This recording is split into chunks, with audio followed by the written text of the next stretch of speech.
Dear brothers and sisters in Jesus Christ, today the church celebrates a Maundy Thursday, or what we call a Holy Thursday. On this day, we would like to reflect on three important things that happen on the evening of Holy Thursday in the life of Jesus. First of all, we will look at the washing of the feet. Then we will reflect on the institution of the Eucharist. And then we will consider Jesus' prayer in the Garden of Gethsemane. According to the Gospel of John, during the Last Supper, Jesus washes at the feet of the disciples. What is the significance of this washing of the feet? In the washing of the feet, as Jesus himself explains that action, in John chapter 13, verse 15, Jesus says, "If I, your Lord and Master, have done this, you also should do likewise." So Jesus said, telling us that He is setting an example for us. He is setting an example for us that we must become servants of one another. In the letter to the Philippians chapter 2, verse 7, St. Paul tells us that though He was in the form of God, though Jesus was in the form of God, He emptied Himself and became a servant. He became one like us, a human being, and among us a servant. And that is what Jesus is giving us as an example, that we have to become servants of one another. We Christians, we the followers of Jesus, must become servants of one another. We know that washing of the feet or pouring water to wash the feet of someone was the work that used to be done by a servant.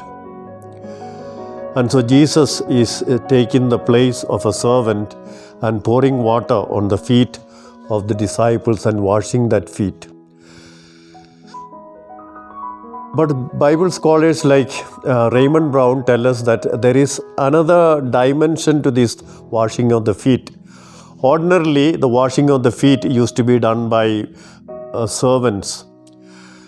But occasionally, a rabbi, a teacher, in order to show his love for his disciples, would also wash the feet of the disciples.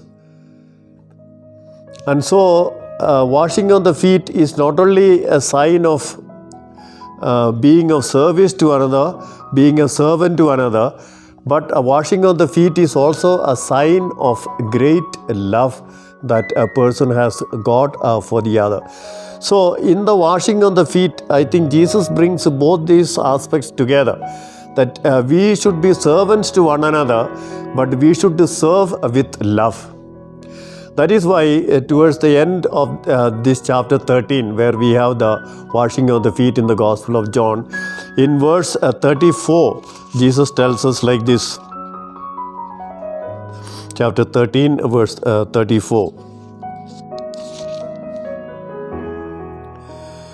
"A new commandment I give you, love one another, just as I have loved you, you also must love one another."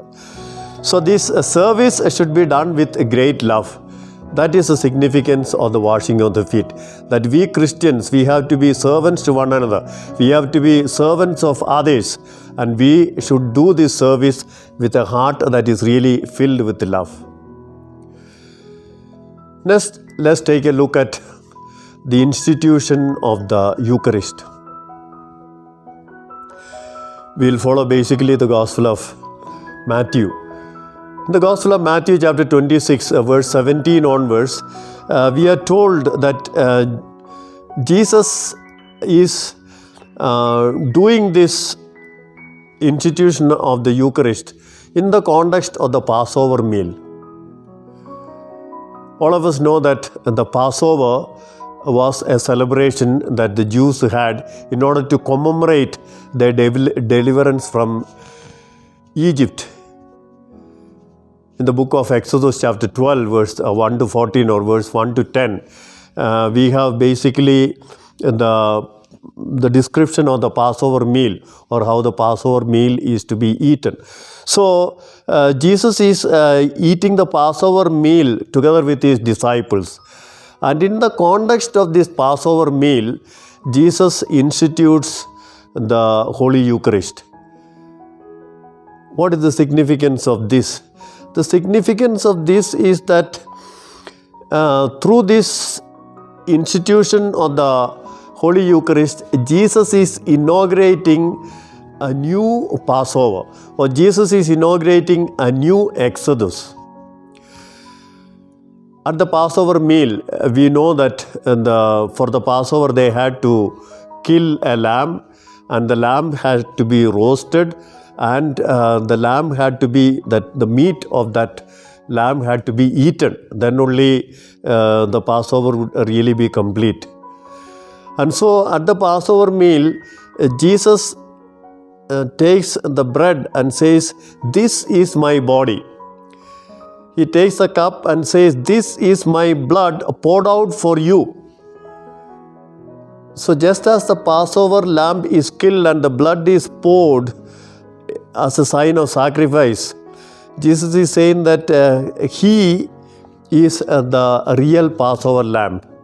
And then he is asking, just like the Passover lamb had to be eaten, he is asking the disciples, "Take, eat, this is my body." And we know that because the blood of the Passover lamb was put on the doorpost, the Israelites were saved. The angel that passed around would not destroy the Israelites. Seeing the blood, the angel would leave the Israelites free. And then they would become free from slavery in Egypt. And so Jesus is showing himself to be the one who saves us, and one who gives himself to us as the meal to be eaten. So through this institution of the Eucharist, Jesus is inaugurating the new Passover. Now we know that the old Passover, their freedom was from Egypt, and the promised land was, the center of the promised land was finally Jerusalem. So from Egypt they come to the promised land, Jerusalem. Now the new Passover begins in Jerusalem. The Passover meal is celebrated at Jerusalem, and from there Jesus begins the Passover, the passing over, the going forth. And where would that end? That would end for Jesus with his death, the resurrection, and finally ascension and life with the Father, life with God. And in that process, he is also taking us with him in a new Exodus, that we are also freed from sin, freed from death, and taken unto the Father. So that is the significance of Jesus inaugurating this Eucharist in the context of a Passover meal. And lastly, we want to look at the Garden of Gethsemane, Jesus' prayer in the Garden of Gethsemane. We are told that after the Passover meal, Jesus and the disciples, they went to the Mount of Olives. And on the Mount of Olives, Jesus goes to that place called Gethsemane, the Garden of Gethsemane. What is the meaning of Gethsemane? Gethsemane is Hebrew. Gethsemane means oil press. Oil press means it is the olive garden. No? They went to the Mount of Olives, and on that Mount of Olives, there was a place where the olives would be pressed, and when the olives are pressed, there would come out the oil. So Jesus is going to the Garden of Gethsemane. What is the significance of this Garden of Gethsemane? Of course, this, according to Jewish tradition, this will take us back to the book of Genesis.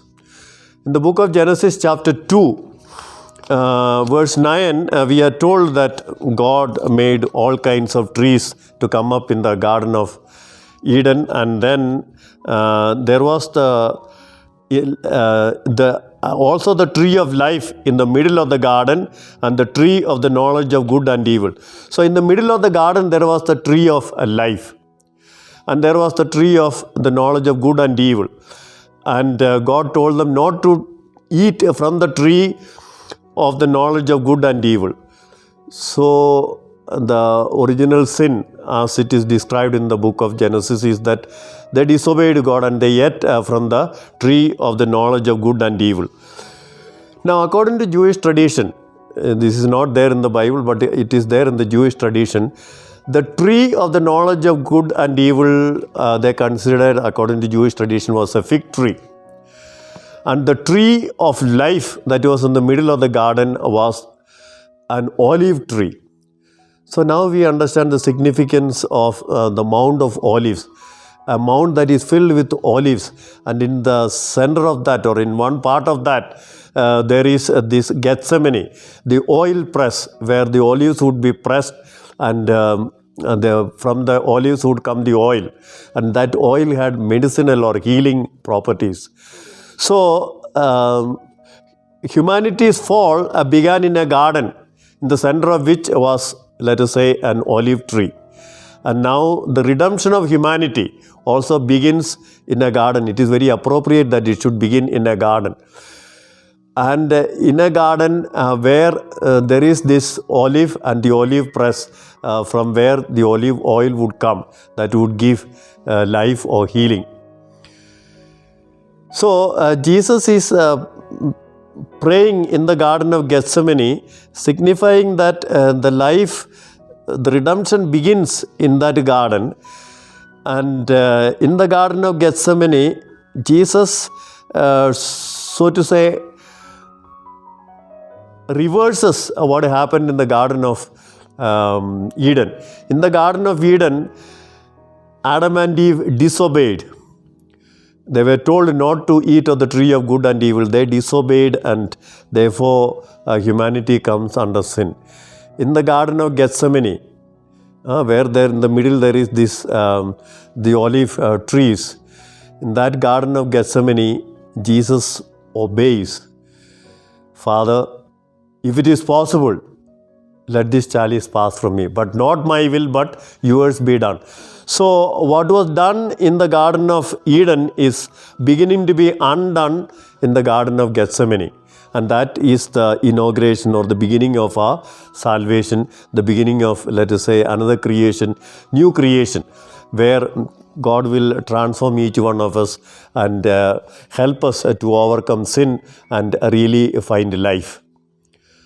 As we go through these days of the Easter Triduum, let us reflect on what Jesus has done for each one of us, how Jesus really gives himself as our food and as our drink in order to nourish us, so that we also will have that strength to make the new exodus through which we will find our salvation.